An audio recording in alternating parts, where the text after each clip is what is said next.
Hey guys, hope you're all doing well. In today's video, I'm going to be sharing a game I played that I thought was pretty instructive. So check it out. Hey guys, I wanted to share a game with you that I thought I played pretty well in, but also illustrates a few strategic points that I think are instructive. So this is a game I played on Lee chess, and I'm playing the black pieces, and my opponent rated around the same as me, around a 2100 classical rating on Lee chess. Okay, well, let's take a look at how this game goes. Starts out with c4, the English opening, and after e6, d4, knight f6, he plays g3. We're going to transpose into a Catalan. And in this game, I'm not quite sure, it's been a while since I'm switching up my openings a little, so this is new, but I play bishop to b4 check, and after bishop to d2, drop it back to e7. And it's just a concept that I remembered from studying this opening a while ago, and actually ends up being kind of one of the main lines, which I didn't realize at the time. So, but the general idea is that this bishop is a little displaced on d2. Well, knight to c3 is played, and here I play d5. So far, this is pretty standard. Bishop to g2, and here I castle. And so here is the first strategic mistake that my opponent makes, and it's a pretty big one. Here he plays c5. Now, why is that a mistake? There's actually some tactical reasons why it's a mistake, which we'll see here in the game. But the general idea, if we go back, is that you want to keep tension here on this d5 pawn. Notice you have this bishop and knight and this pawn all aiming at this d5 pawn, and it forces black to play a little more passively. For example, knight to f3, e6, getting ready to bring this bishop over, castles, bishop to a6, b3, and eventually this bishop's going to come back to b7, might have to play c6, maybe c5. But the idea is that a lot of the strategic tension is based around this d5 pawn. So if my opponent, going back to the game position, plays c5, he takes all of that away, and now I can play much more actively and think about my plans, since all of this pressure he was putting on d5 is no longer there. And here, like I said, there are some specific concrete tactical reasons why this is not good. And here it is, b6. Of course, if he advances it to c6, I take it with the knight.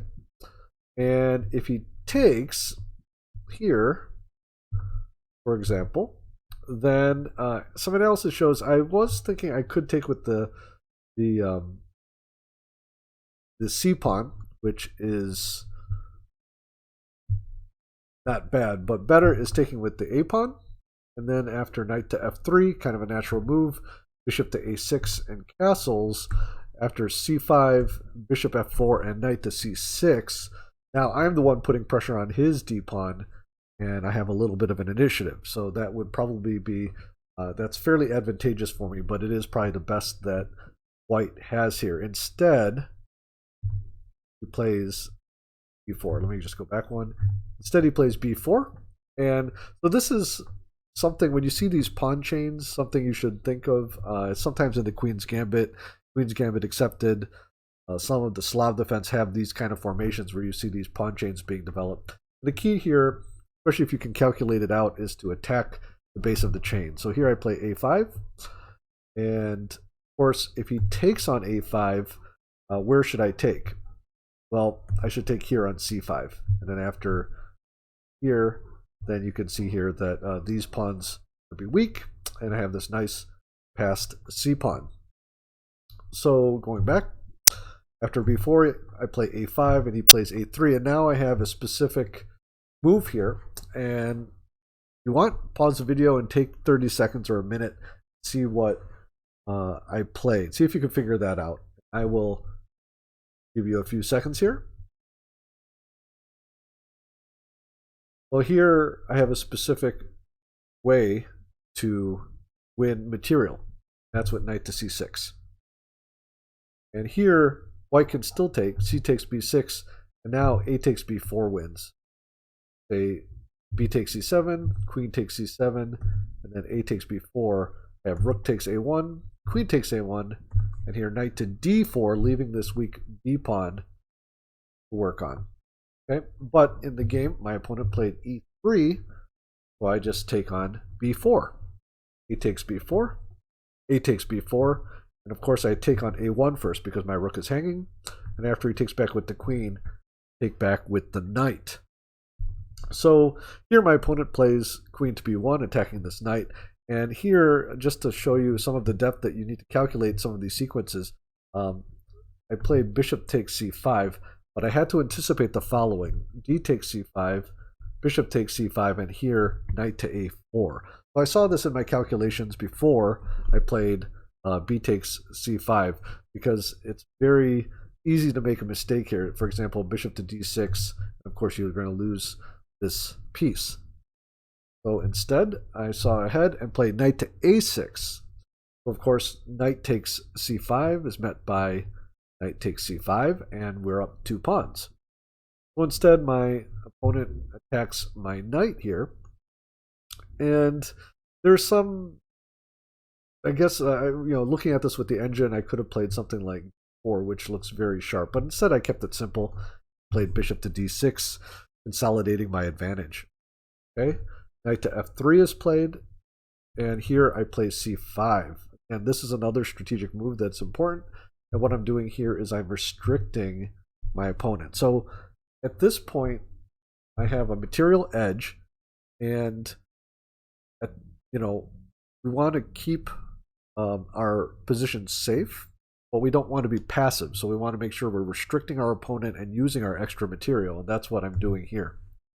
So after c5, my opponent plays knight to b6, attacking my bishop. Now here I really am okay with that, because my queen, if he takes my bishop, my queen will take, and then my queen will be protecting my knight. Now here in the game, I played knight to b4, but c4 would have been nice as well. c4, and then after knight takes, queen takes, and you can see this light square bishop is hemmed in here. That would have been very good. But as it is, knight to b4 is also very good. Of course, very well protected against the bishop and queen. And he takes on c8. I take back with the queen. And here, bishop to g2 played. Now, this is a mistake. And here I'm going to give you another chance. I'm going to wait a few seconds, but if you want, pause the video and figure out what I played next. Well, here, because white wants to castle, and of course he's down 2 pawns, but if he can castle and get his king safe, he can maybe generate some counterplay. So I play queen to a6, preventing him from castling.